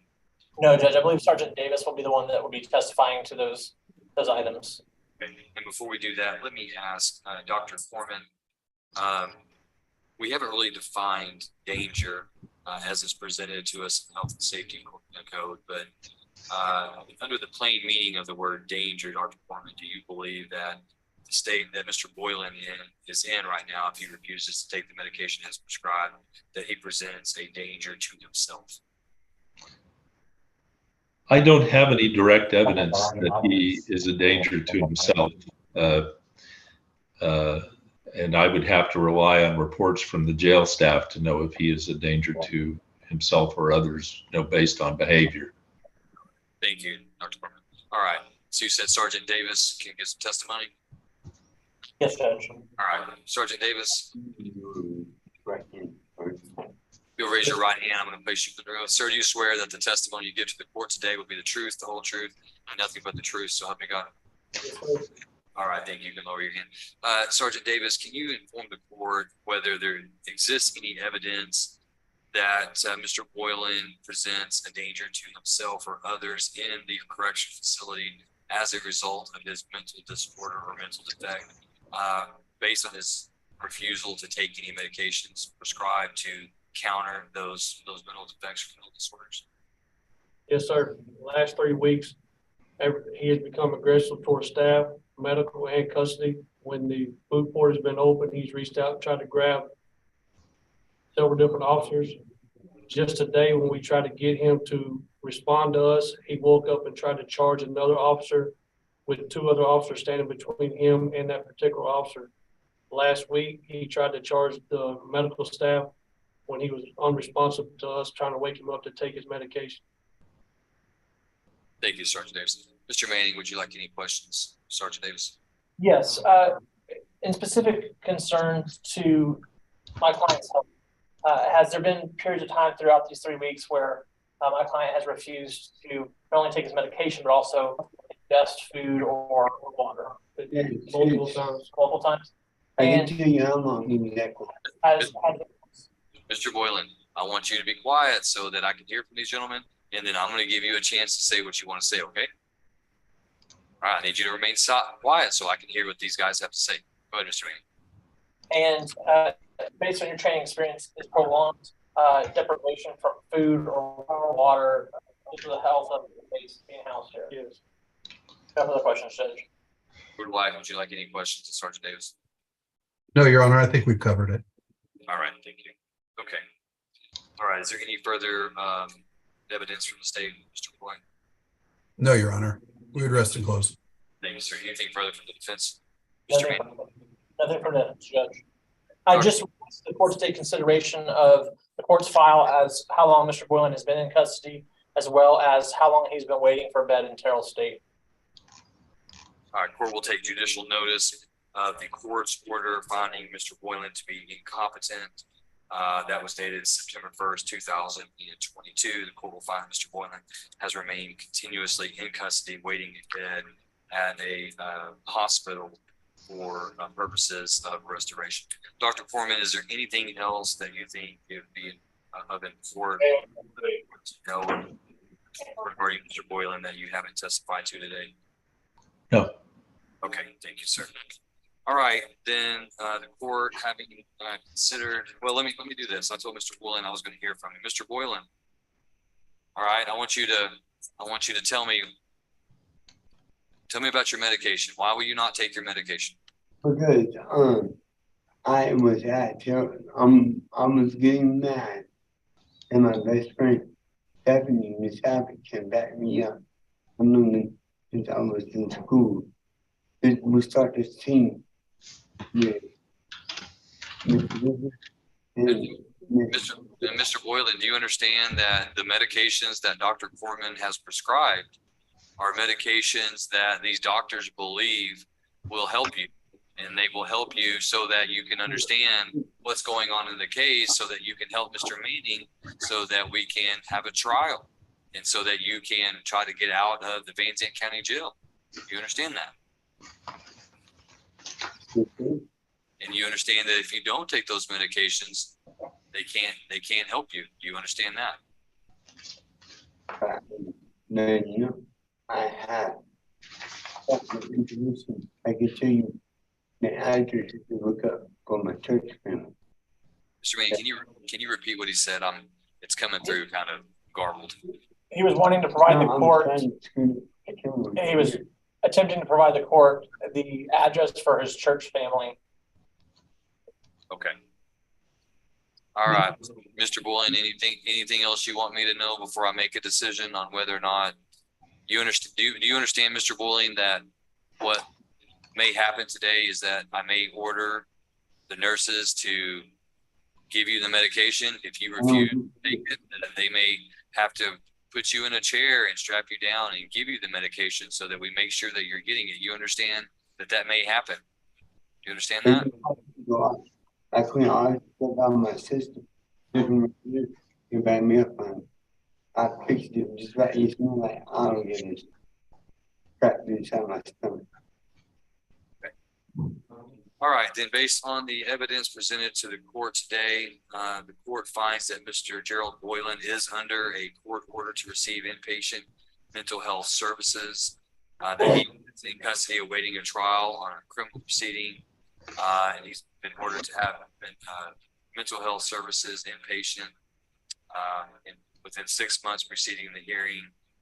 Under this section, the court also finds that Mr. Boylan lacks the capacity to make a decision regarding the administration of the proposed medication, and treatment with the proposed medication is in the best interest of Mr. Boylan. The court finds that Mr. Boylan has remained confined in the Van Zandt County Jail, a correctional facility, for a period exceeding 72 hours while awaiting transfer for competency restoration treatment, and that Mr. Boylan presents a danger to himself or others in the correctional facility as a result of a mental disorder or mental defect as determined under section 574.1065 of the Texas Health and Safety Code. The court has attempted to consider Mr. Boylan's express preferences regarding treatment with psychoactive medications, his religious risk and benefit from the perspective of the patient of taking the medication, the consequences to the patient if the psychoactive medication is not administered, and the prognosis of the patient if Mr. Boylan is treated with psychoactive medications. Court finds that there are no less intrusive treatments that are available that are likely to produce the same results as the psychoactive medication in the alternative, and less intrusive treatments likely to secure the patient's agreement to take the psychoactive medications are not available. So the court is hereby ordering the forced use of psychoactive medications should Mr. Boylan continue to refuse to take the medications as prescribed by Dr. David Corman, and the court is ordering the administration of the psychoactive medications found accompanying the application to order. Court is ordering the medications that are attached to the application for order to administer psychoactive medication as attached, the antidepressants, antipsychotics, and mood stabilizers indicated and selected by Dr. Foreman. Those are going to be ordered by the court's going to reduce all of this in a written order and provide this to both the state and the defense and the Van Zandt County Justice. And I believe that Mr. Boylan's already set for another hearing, so I don't think there's a need to set Mr. Boylan today. So court will provide that order to all parties, and we are adjourned in this hearing. Thank you, Dr. Thank you, Your Honor. Appreciate you being available today. Thank you, Mr. Thank you, Your Honor. Thank you to the jail staff. Thank you, Sergeant Davis. Yes, sir. All right, Deputy McLeish, anything further on the report stock? Robert, we're done over here. Is there anything else we can assist you with? Recorded.